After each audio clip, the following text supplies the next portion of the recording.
চাচা, আমার একটা কথা শোনেন। আপনার মেয়েকে আমি ভালোবাসি, বিয়ে করতে চাই।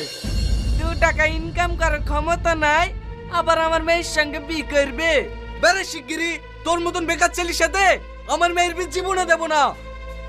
আজ আমি চাকরি পাইনি বুঝলি, আপনি আমাকে অপমান করে বাড়ি থেকে বের করে দিতেন।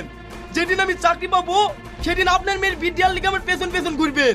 আরে যা যা, তুই যেমন চাকরিও পাবি নি, তোর পেছনে ঘুরবও না।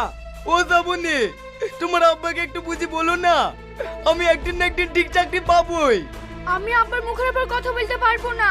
আব্বা যে কথাটা বলছে আমার ভালো লেগে বলছে। তুমি দেখিলিও, আমি চাকরি করেই দেখাবো। আরে যা তো, কানে করে শুধু ফ্যান ফ্যান করছে।